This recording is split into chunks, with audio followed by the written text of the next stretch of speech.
This channel does not promote any violent, harmful, or illegal activities. All content provided by this channel is meant for an educational purpose only. SIR শুনানির নোটিশে ক্ষোভ, Bardhaman Nabadwip road অবরোধ করা হয়েছে। গ্রাম থেকে 5 kilometre দূরে শুনানিতে তলবের অভিযোগ। কথা বলবো আমাদের প্রতিনিধি মনোতোষের সঙ্গে। মনোতোষ, অভিযোগটা কি তাদের?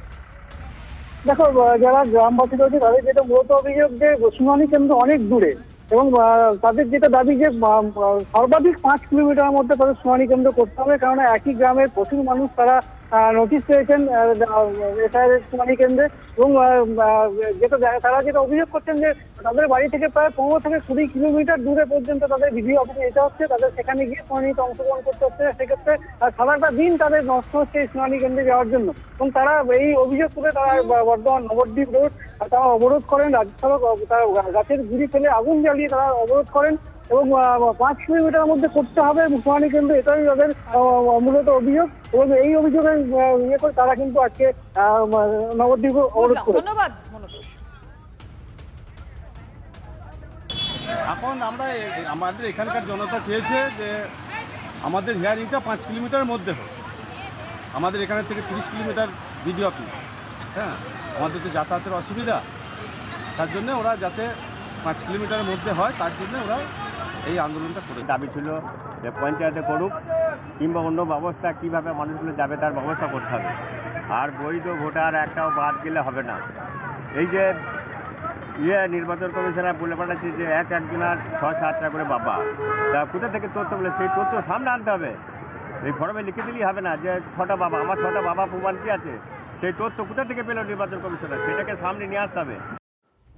আমরা ছবিটা আপনাদেরকে দেখাচ্ছি যেখানে গ্রামবাসীরা বিক্ষোভ দেখাচ্ছেন এবং তাদের যে অভিযোগ 5 কিলোমিটার দূরে এসআইআর শুনানির জন্য যেতে হবে এবং তাদের পক্ষে যেটা যাওয়া অসুবিধার, সে কারণেই তারা ক্ষোভ দেখিয়ে তাদের দাবি জানিয়ে তাদের অভিযোগ জানিয়ে তারা রাস্তায় টায়ার জ্বালিয়ে বিক্ষোভ করছেন। কিন্তু এটা শুধু আজকের ছবি নয়, মানে আমরা শুধু এইটাই যে প্রথম দেখছি তা নয়, আপনাদেরকে আমরা কাটোয়ার ছবিটা দেখাবো যেটা আমরা গতকালও দেখেছিলাম।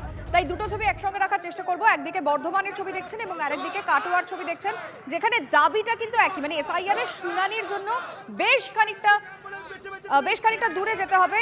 এবং ইতিমধ্যে কাটোয়ার বিষয়টা আপনাদেরকে জানিয়ে রাখবো, গ্রামের প্রায় অর্ধেক লোককেই এসআইআর শুনানিতে ডাক। প্রতিবাদে কাটোয়া বর্ধমানে রাস্তা অবরোধ গ্রামবাসীদের, শুনানিতে ডেকে অহেতুক হয়রানির অভিযোগ করছেন বাসিন্দারা। কাটোয়া বিধানসভার 281 এবং 282 নম্বর বুথের ঘটনা। দুটি বুথ মিলিয়ে মোট জনসংখ্যা প্রায় 2200 জন। শুনানিতে ডাক পেয়েছেন 1000-এরও বেশি। পরে এই আরোর হস্তক্ষেপে ওঠে অবরোধ। কিন্তু অবরোধের আগের ছবিটা আপনাদের সামনে রাখছে এবং আজকে বর্ধমানের ছবিটাও দেখছেন।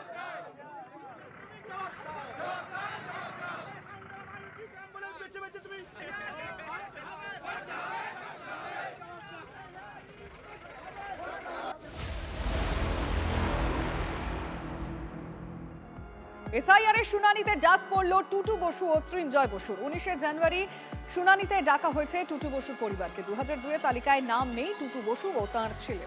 দুজনেই তৃণমূলের প্রাক্তন রাজ্যসভার সাংসদ। মোহনবাগানের প্রাক্তন সভাপতি টুটু সৃঞ্জয় ক্লাবের সচিব। এটা সত্যি দুর্ভাগ্যজনক যে, আর বলছে 2002-তে নাকি লিস্টে নাম নেই। আমরা আসলে ওই হাতে লেখা তখন ছিল, তাই জন্য নেই। মানে এটা তো একটা বোকা বোকা কথা। আমি বললাম যে আমি লামাটিনিয়া ভোট দিতে যেতাম এতদিন ধরে, মানে এস্টাবলিশড একদম। এখানে তাদের তুমি প্রশ্ন করছো কি? মানে এটা তো হেনস্থা ছাড়া আর কিছুই নয় না। সেটা আমি নিয়ে যেতে হবে আমাকে কাগজটা নিয়ে। এখন আমি সেদিন যেটা, যারা আসছে তারাও খুব ফ্রাস্ট্রেটেড। তারা বলছে যে আগেই বলে দিতে পারতো যে এই ডকুমেন্ট গুলো দরকার। মানে ইলেকশনের কমিশনের উদ্দেশ্য হওয়া উচিত যাতে সবাই ভোট দিতে পারে, লোককে ফ্রাস্ট্রেটেড করে দেওয়া নয়, লোককে অস্বস্তি করে অসুবিধাতে ফেলা নয়। এসআইআর হিংসা মামলায় দ্রুত শুনানির আর্জি খারিজ সুপ্রিম কোর্টে। এক আইনজীবীর আবেদনের গুরুত্বই দিলেন না সুপ্রিম কোর্টের প্রধান বিচারপতি। এসআইআর চলাকালীন সাম্প্রতিক 6টি হিংসার ঘটনার প্রসঙ্গ তুলে আর্জি জানানো হয়। বিহারের মামলার সঙ্গে জুড়ে আজই শুনানির আর্জি খারিজ। বাংলার মামলা গতকালই শুনেছেন, নোটিশও সার্ভ করা হয়েছে। সোমবার শুনানি, বলেন প্রধান বিচারপতি। এসআইআর শুনানি পর্বে বিস্ফোরক সৌমিত্র খান। বাঁকুড়ায় 2 লক্ষ ভুয়ো ভোটারের নাম বাদে প্রশাসনের বিরুদ্ধে গড়িমসির অভিযোগ। জেলা শাসককে ঘেরাওয়ের হুমকি বিজেপি সাংসদের। এই আরোরা অভিযোগ না নিলে জেলা শাসকের দপ্তরে ধর্নায় বসবো, হুঁশিয়ারি বিজেপি সাংসদের। আর এ নিয়ে বাঁকুড়া জেলা প্রশাসনের কোনো প্রতিক্রিয়া মেলেনি। আগামী 14 এপ্রিল দেখবেন পশ্চিমবঙ্গের অনেক ভুয়ো ভোটার আসবে। এই বাঁকুড়ার জেলা শাসক প্রত্যেকটা এই আরোকে নির্দেশ দিয়েছে যাতে ভুয়ো ভোটারে কোনো কমপ্লেন এলে যারা এই আরোরা রিসিভ পর্যন্ত না করে, তার জন্য আজকে ব্লকে রিসিভ করছে না।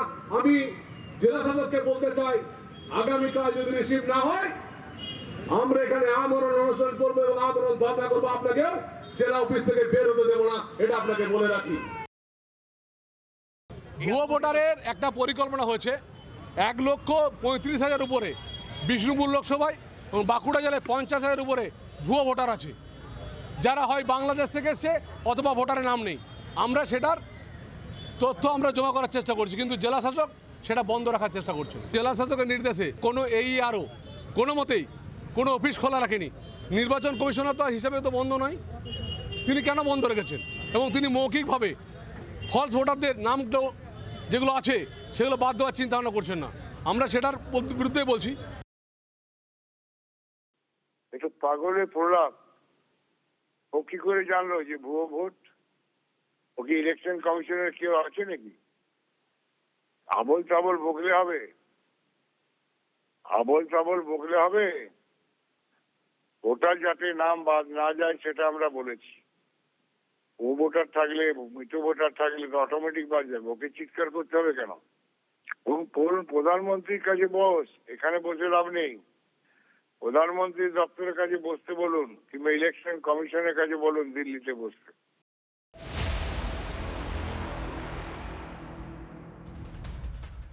এসআইআর কাজে আরো 2000 মাইক্রো অবজারভার নিয়োগ করছে কমিশন। বর্তমানে 4200 মাইক্রো অবজারভার রয়েছেন। এবার আরো 2000 মাইক্রো অবজারভার নিয়োগের সিদ্ধান্ত। 15 জানুয়ারি তাদের প্রশিক্ষণ দেবে কমিশন। প্রয়োজনে ভিন রাজ্য থেকেও আনা হতে পারে মাইক্রো অবজারভার, খবর সিইও দপ্তর সূত্রে। এখানে যেভাবে নির্বাচন কমিশনে এসআইআর এর বাধা দেওয়া হচ্ছে টিএমসি সরকার থেকে, পার্টি থেকে, সেই জন্য অফিসারদের কাজ করতে অসুবিধা হচ্ছে। সেই কাজ ঠিক সময় সম্পূর্ণ হয় সেজন্য নির্বাচন কমিশন নিশ্চয়ই অফিসারদের পাঠাবে এবং এটা করবেই এবং হয়েও যাবে। এবার কোলাঘাটে এসআইআর আতঙ্কে মৃত্যুর অভিযোগ। মৃতের নাম মৃত্যুঞ্জয় সরকার, বয়স হয়েছিল 73 বছর। গতকাল হৃদরোগে আক্রান্ত হয়ে মৃত্যু হয় প্রৌঢ়ের। 2002 এর তালিকায় নাম নেই, শুনানিতে হাজির হয়েও আতঙ্কে মৃত্যু, দাবি পরিবারের। যবে থেকে এসআইআর চালু হয়েছে তবে থেকে বাবা অসুস্থ, ভোটার লিস্টের নাম নিয়েছে, সেই টেনশনে বাবা আজকে কাল রাত্রে ভর্তি হয়েছে, আজকে মারা গেছে।